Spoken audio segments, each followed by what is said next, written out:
Hello hi, എന്താണ് എല്ലാവർക്കും സുഖമല്ലേ? നമ്മൾ സഞ്ചാരികൾ എന്ന യൂട്യൂബ് ചാനലിലേക്ക് എല്ലാവർക്കും സ്വാഗതം.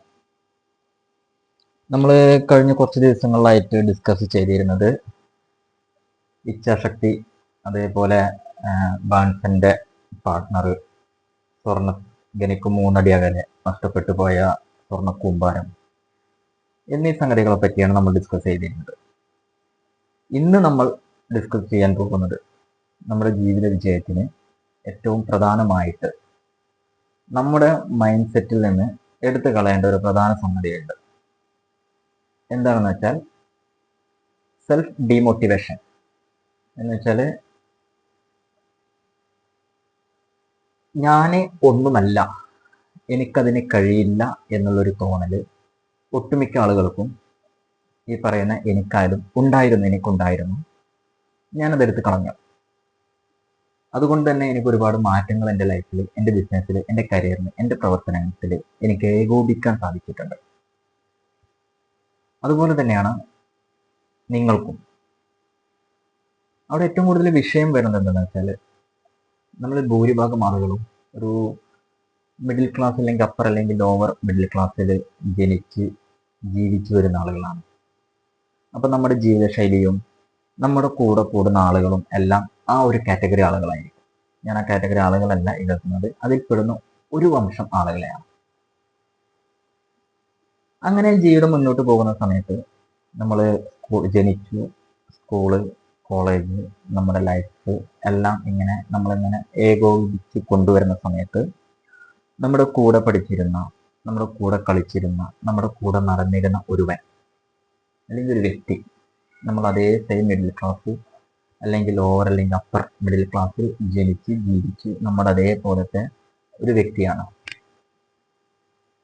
അവൻ പെട്ടെന്നൊരു സുപ്രഭാതത്തിൽ നമ്മുടെ മുന്നിലേക്ക് ഒരു സർക്കാർ ഉദ്യോഗം മേടിച്ചുകൊണ്ട്, അല്ലെങ്കിൽ അവൻ ഒരു വലിയ ലക്ഷറിയസ് കാറിൽ അവൻ ബിസിനസ്സൊക്കെ ചെയ്ത് വളരെ സക്സസ്ഫുൾ ആയിട്ട് വളരെ ലക്ഷറിയസ് കാറിൽ നമ്മുടെ മുന്നിൽ വന്നിറങ്ങുക, അല്ലെങ്കിൽ അവൻ ഏതെങ്കിലും ഒരു മേഖലയിൽ, ഫുട്ബോൾ ആയിക്കോട്ടെ, സ്പോർട്സ് ആയിക്കോട്ടെ, അല്ലെങ്കിൽ കായികപരമായിട്ടുള്ള മേഖലയിൽ, ഏതെങ്കിലും ഒരു മേഖലയിൽ അവൻ അവൻ്റെ കഴിവ് തെളിയിച്ച് അവൻ ആ ഒരു മേഖലയിൽ സക്സസ് ആയിക്കൊണ്ട് അവൻ നമ്മുടെ മുന്നിൽ വന്നിറങ്ങുമ്പോൾ നമ്മളെല്ലാവരും അവനെ നോക്കിയിട്ട് ആശ്ചര്യത്തോടെ അല്ലെങ്കിൽ അതിശയത്തോടെ അത്ഭുതത്തോടു കൂടി അവൻ നോക്കിയിട്ട് പറയും, ഓനൊരു സംഭവമാണ്, ഓനൊരു രക്ഷിതാത്ത മനുഷ്യനാണ്, ഓനെ കൊണ്ടത് പറ്റുള്ളൂ, നമ്മളെ കൊണ്ടൊന്നും പറ്റൂല, ഓനക്ക് അതിനുള്ള കഴിവുണ്ട് എന്നുള്ളത് നമ്മൾ അവനെ പറ്റി പറയുമ്പോൾ നമ്മളെ തന്നെ എന്താക്കുകയാണ്, നമ്മൾ കഴിവ് കെട്ടവനാണെന്നും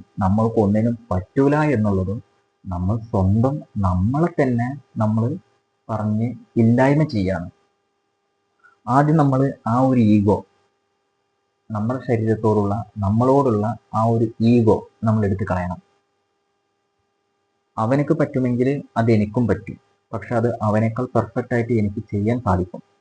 അവൻ നാളെ വലിയൊരു സിനിമാ നടനായിട്ട് നമ്മുടെ മുന്നിൽ വന്ന് നിൽക്കുകയാണെന്ന് കരുതുക, അല്ലെങ്കിൽ നമ്മൾ പങ്കെടുക്കുന്ന ഒരു ഇവന്റിൽ അവൻ മുഖ്യാതിഥിയായിട്ട് വന്ന് നിൽക്കുമ്പോൾ നമുക്കെല്ലാവർക്കും തോന്നേണ്ട ഒരു കാര്യമുണ്ട്, ഓനക്കെന്ത്, അവനേക്കാൾ വലിയ സ്റ്റാറാവും ഞാൻ, അല്ലെങ്കിൽ അവനേക്കാൾ ഏറ്റവും മികച്ചൊരു സിനിമാ നടനായി, അല്ലെങ്കിൽ ഏറ്റവും മികച്ചൊരു ഫുട്ബോൾ പ്ലെയറായി, അല്ലെങ്കിൽ ഏറ്റവും മികച്ചൊരു കായികം അല്ലെങ്കിൽ കല അല്ലെങ്കിൽ ഒരു ബിസിനസ് അല്ലെങ്കിൽ വേറെ ഏതെങ്കിലും മേഖലയിൽ ഞാൻ എത്തും, അവനേക്കാൾ മികച്ചതായിട്ട് എന്ന് നമ്മൾ ഓരോരുത്തരും മനസ്സിൽ ഞാനാണ് പെർഫെക്റ്റ് എന്നുള്ളത് നമ്മൾ ഓരോരുത്തരും പറയൽ നിർബന്ധമാണ്. അങ്ങനെ ഉണ്ടെങ്കിൽ മാത്രമേ നമ്മുടെ ജീവിതത്തിൽ നമുക്കൊരു ഫോക്കസ് ആയിട്ട്, നമുക്ക് ബിസിനസ്സുകാരനാവാൻ ആഗ്രഹിക്കുന്നു, അല്ലെങ്കിൽ ഒരു സർക്കാർ ജോലി, അല്ലെങ്കിൽ ഒരു IAS അല്ലെങ്കിൽ IPS അല്ലെങ്കിൽ ഒരു ഫുട്ബോൾ അല്ലെങ്കിൽ ക്രിക്കറ്റ്, ഒരു സിനിമാ നടൻ, രാഷ്ട്രീയക്കാരൻ, ഏത് മേഖലയിലും നമുക്ക് എത്തിപ്പെടാൻ നമ്മൾ അതിയെ ആഗ്രഹിക്കുന്നുണ്ടോ, ഇച്ഛാശക്തിയും പ്രവർത്തനവും ഈ ഒരു ഈഗോ കളഞ്ഞ് ഈ രണ്ട് സംഗതികൾ കൂട്ടിച്ചേർത്തുകൊണ്ട് നമ്മൾ ഫോക്കസ്ഡായി മുന്നോട്ട് പോവുകയാണെങ്കിൽ തീർച്ചയായിട്ടും നിങ്ങൾക്ക് നിങ്ങളുടെ ജീവിതത്തിൽ വിജയം കൈവരിക്കാൻ സാധിക്കുമെന്നുള്ളത് 100% ഉറപ്പുള്ളൊരു കാര്യമാണ്. ഇന്ന് ഈ ലോകത്ത് ജീവിച്ച് വിജയം കൈവരിച്ച ഒട്ടുമിക്ക ആളുകളും അവരുടെ പ്രവർത്തന ഫലവും അതേപോലെ തന്നെ അവരുടെ ഇച്ഛാശക്തി മുറുകെ പിടിച്ചുകൊണ്ട് ഇതല്ലാണ്ട് എനിക്ക് വേറൊരു മാർഗവും ഇല്ല എന്ന് അവർ സ്വയം തീരുമാനിച്ച് അതിനുവേണ്ടി പ്രവർത്തിച്ചത് കൊണ്ടും നിന്നേക്കാൾ അല്ലെങ്കിൽ അവരെക്കാൾ പെർഫെക്റ്റ് ഞാനാണ്, അവരെക്കാൾ മികച്ചതായിട്ട് ഞാനേ ഉള്ളൂ എന്നുള്ള ഒരു ചിന്താഗതിയുമാണ് അവരെ ഇന്ന് ഈ ഒരു ലൈഫ് സ്റ്റൈലിൽ എത്തിച്ചിട്ടുള്ളത്, ഈ ഒരു ജീവിതത്തിൽ എത്തിച്ചിട്ടുള്ളത്. കാൽപന്ത് കളിയിൽ നിന്ന് പുറത്താക്കപ്പെട്ട മെസ്സി, സ്കൂളിൽ നിന്ന് പുറത്താക്കപ്പെട്ട അതേപോലെ ക്രിസ്ത്യാനോ റൊണാൾഡോ, അങ്ങനെ ഒരുപാട് പേരുടെ ഉദാഹരണങ്ങൾ നമ്മുടെ മുന്നിലുണ്ട്, ഇല്ലേ?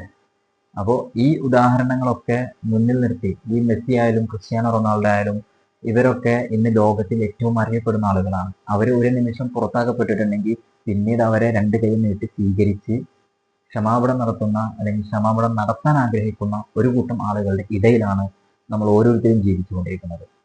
ആ ജീവിതത്തിന് വിജയം, നമുക്കും അതേപോലത്തെ ഒരു വിജയം വേണമെന്നുണ്ടെങ്കിൽ നമ്മളും എന്ത് ചെയ്യണം? ഇതേപോലത്തെ ചിന്താഗതികൾ, എന്നെ കൊണ്ട് പറ്റൂല എന്നുള്ള ആ ചിന്താഗതി നമ്മളെടുത്ത് ചവച്ചു കൊട്ടയിലെറിഞ്ഞുകൊണ്ട് എന്നെ കൊണ്ട് അത് സാധിക്കും, അവനേക്കാൾ മികച്ചതായിട്ട് എനിക്ക് ചെയ്യാൻ സാധിക്കും എന്നുള്ളത് നമ്മൾ ഓരോരുത്തരും സ്വയം ചിന്തിച്ചുകൊണ്ട് അതിനുവേണ്ടി പ്രയത്നിച്ചു കഴിഞ്ഞാൽ നിങ്ങൾക്ക് മാത്രമാണ് വിജയം, നിനക്ക് മാത്രമാണ് ആ വിജയം. ഓക്കെ, അപ്പോൾ അവനല്ല പെർഫെക്റ്റ്, ഞാനാണ് പെർഫെക്റ്റ് എന്ന് മാത്രം ചിന്തിച്ചുകൊണ്ട് നിന്റെ പ്രവർത്തനത്തിന്, നിന്റെ പ്രയത്നത്തിന്, നിന്റെ പ്രയാണത്തിന് അതിനെ ഉപകരിപ്പിക്കുക. അത് മാത്രം ഫോക്കസ് ചെയ്തുകൊണ്ട് നീ മുന്നോട്ട് പോവുക. നീയാണ്, ഞാനാണ് പെർഫെക്റ്റ് എന്ന് നീ സ്വയം മന്ത്രിച്ചുകൊണ്ട് എനിക്കേ അത് ചെയ്യാൻ പറ്റൂ, അവനേക്കാൾ പെർഫെക്റ്റ് ആയിട്ട് ഞാൻ ചെയ്യും എന്ന് നീ സ്വയം മന്ത്രിച്ചുകൊണ്ട് മുന്നോട്ട് പോയി കഴിഞ്ഞാൽ വിജയം നിനക്ക് 100% നിന്റെ കാൽ കീഴിൽ നിന്റെ വിജയം വരും. ഒരു ഉറപ്പില്ലാത്ത കാര്യമാണത്. ഓക്കെ, അപ്പോൾ അതിനായിട്ട് ജീവിക്കുക, അതുപോലെ ജീവിക്കുക. അപ്പോൾ അടുത്തൊരു വീഡിയോയുമായിട്ട് നമുക്ക് അടുത്ത ദിവസം കാണാം. Good bye.